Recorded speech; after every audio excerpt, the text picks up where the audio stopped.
Hello friends, welcome back to my channel. আমি তানিয়া। আশা করি তোমরা সবাই খুব ভালো আছো। আজকে আমি আবার তোমাদের জন্য একটা নতুন ভিডিও নিয়ে চলে এসেছি। তার আগে আমার চ্যানেলে যারা নতুন বন্ধুরা আছো তারা প্লিজ আমার এই চ্যানেলটা সাবস্ক্রাইব করে দিও। আজকে আমি তোমাদেরকে করে দেখাবো খাসির মাংসের ঝোল সঙ্গে আলু দিয়ে। তো চলো দেখে নিই খাসির মাংসের ঝোল।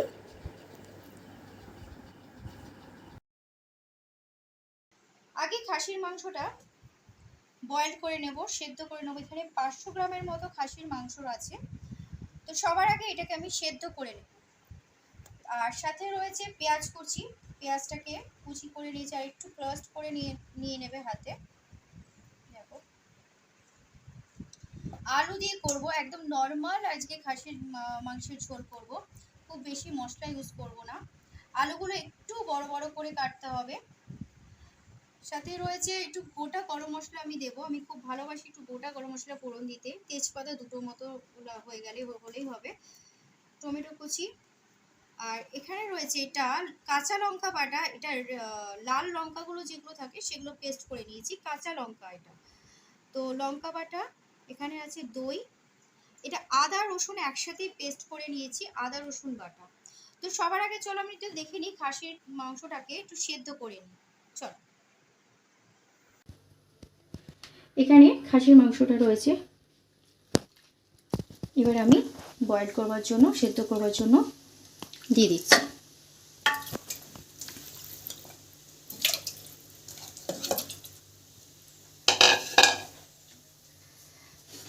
তার সাথে আরেকটা জিনিস দিচ্ছি সেদ্ধ করবার জন্য, গোটা রসুন। এটা ধুয়ে নিয়েছি, এটা তোমরা দুটোও দিতে পারো, আমি একটা দিচ্ছি।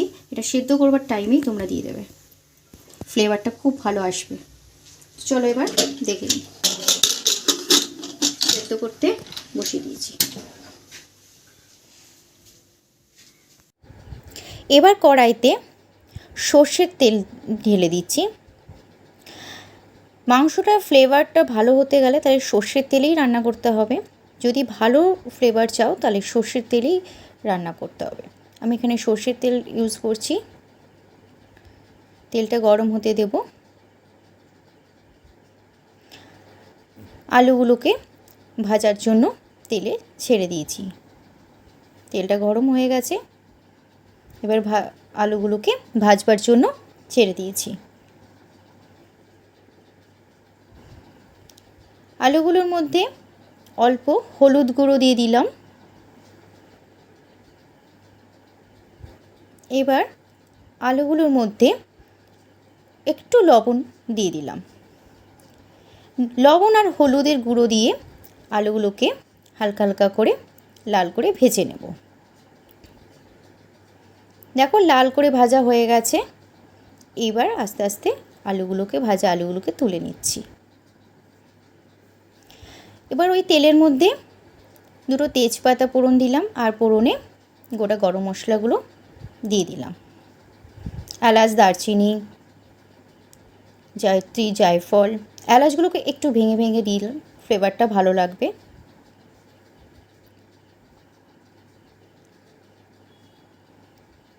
খুব সুন্দর একটা গন্ধ বেরিয়েছে, খুব ভালো লাগছে।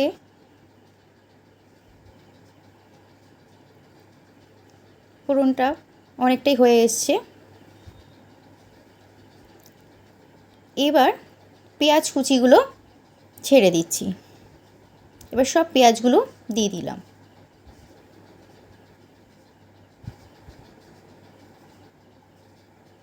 সাত আটটার মতো মিডিয়াম সাইজের পেঁয়াজ রয়েছে, পেঁয়াজ কুচি করে রেখেছি, পেঁয়াজ কুচিগুলো দিয়ে দিলাম। হালকা ব্রাউন ভাজা হয়ে গেলে একটা মিডিয়াম সাইজের টমেটো কুচি দিয়ে দিলাম। এবার টমেটো কুচি আর পেঁয়াজ কুচিগুলোকে হালকা হালকা করে ভাজতে থাকবো। অনেকটাই ভাজা হয়ে গেলে এর মধ্যে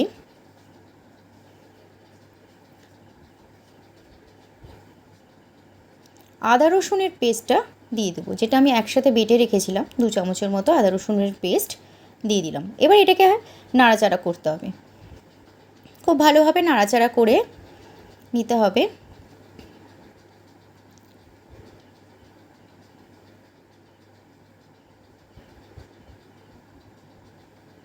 হালকা ভাজা ভাজা হয়ে এসছে।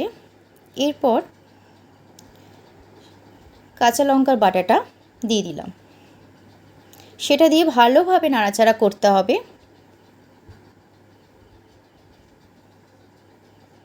এরপর আন্দাজ মতো লবণ দিয়ে দিলাম, স্বাদ অনুযায়ী লবণ দিয়ে দিতে হবে।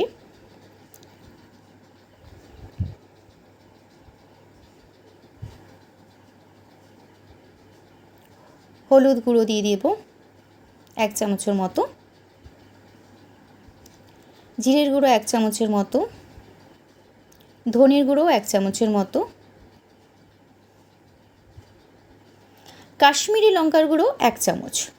এবার এগুলো সব গুঁড়ো মশলা দিয়ে ভালোভাবে নাড়াচাড়া করতে হবে। তেলটা ছেড়ে ছেড়ে আসছে।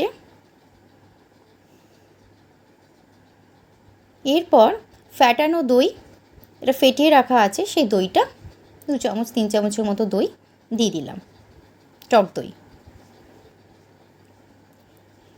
এবার ওই টক দইটা দিয়ে নাড়াচাড়া করে নিতে হবে, খুব ভালোভাবে নাড়াচাড়া করে নিতে হবে।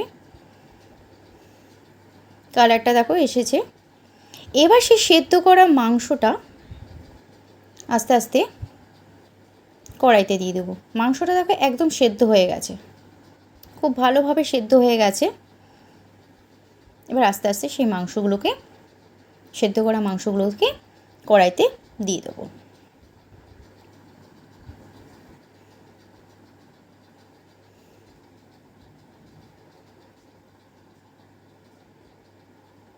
খুব ভালো সেদ্ধ হয়ে গেছে মাংসগুলো, বেশি টাইম লাগবে না এটা তৈরি করতে, যেহেতু সেদ্ধ করেই রাখা আছে।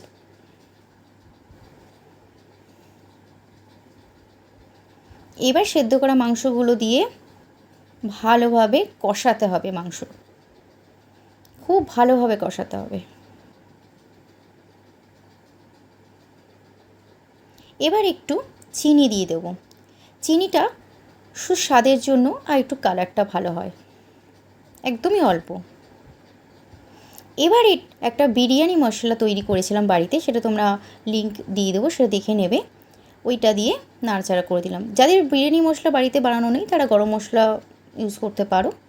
এবার ভাজা আলুগুলো দিয়ে দিলাম, দিয়ে ভালোভাবে নাড়াচাড়া করলাম। আর এই বিরিয়ানি মশলাটা দেওয়ার জন্য একটা আলাদা ফ্লেভার, একটা আলাদা স্মেল বেরোচ্ছে, আর খুব দারুণ খেতে হয় এই মশলাটা দিয়ে রান্নাটা করলে। এবার মাংসটা ঢেকে দেব, কিছুক্ষণের জন্য ঢেকে দেব, সিম করে রেখে ঢেকে দেব। ঢাকনাটা খুলে দিলাম, কিছুক্ষণ পর ঢাকনাটা খুলে দিয়ে দেখবে, দেখো মাংসটা খুব সুন্দর কালার এসছে, অনেকটাই হয়ে এসছে, তেলটা ছেড়ে এসেছে। এরপর মাংসের যে স্টকটা, যেটা আমি সেদ্ধ করেছি, যে জলটা, সেই জলটা দিয়ে দেবো। আমি এখানে সেদ্ধ করা জলটাই ইউজ করছি, অন্য কোনো জল দিচ্ছি না। যে যেরকম ঝোল খাবে সে সেরকমভাবে ঝোল এই মাংসের স্টকটা দিয়ে দেবে। খুব সুন্দর একটা কালার এসছে।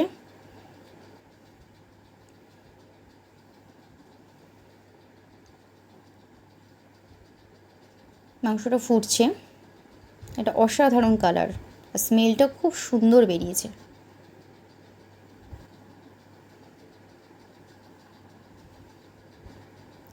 অনেকটা হয়ে এসেছে আমাদের খাসির মাংসের ঝোল আলু দিয়ে। খুব একটা বেশি তেল দিইনি, খাসির মাংসের মধ্যে চর্বি ছিল, তার জন্য বেশি তেল আর দেওয়ার প্রয়োজন হয়নি, চর্বিতেই তেলটা বেরিয়ে গেছে।